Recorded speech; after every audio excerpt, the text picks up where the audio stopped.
यहाँ दुनिया में जो कुछ है वह अब तक जो भी आया है वहाँ से ये दलीलें हैं किसी ने तो बनाया है कि जैसे बीज से पैदा हुए हैं जड़ तना डाली, कि जैसे चींटियों ने रेत में बम्बी बना डाली। रुई गोसिपियम हर्बेशियम पौधे से आई है कि जो बॉम्बिक्स मोरी से यहाँ रेशम भी आई है, कि जैसे सॉल्ट पीटर कोयले में डाल के सल्फर यहाँ बारूद आया, और जैसे फूल से इत्तर।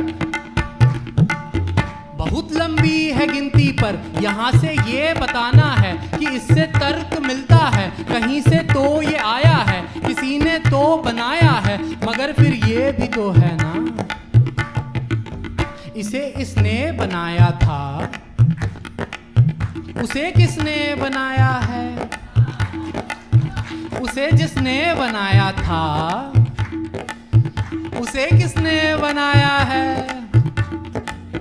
इसी एक बात को बेइंतहा जब खींच देते हैं तो इस मुद्दे पे आते हैं कि ईश्वर ने बनाया है। उसे किसने बनाया है?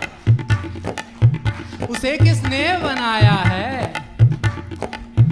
अगर हम ये नहीं पूछें तो पूरा तर्क जाया है। इसी के ही सहारे तो यहाँ इंसान आया है, इसी परिकल्पना से तो हमारी धारणा आई, इसी से तो खुदा के होने का एहसास आया है। उसे किसने बनाया है?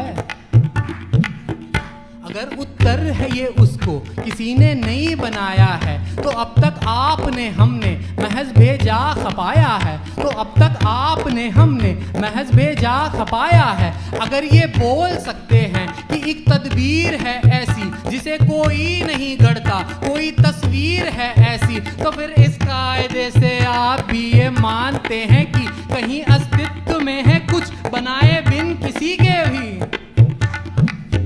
तो ये भी बोल सकते हैं कि जो ब्रह्मांड है पूरा, जिसे साबुत कहे या आप चाहे बोल दे पूरा, खुदी में पूर्ण है और वो खुदी में ही बकाया है। बिना मालिक के है वो भी किसी ने नहीं बनाया है, किसी ने नहीं बनाया है।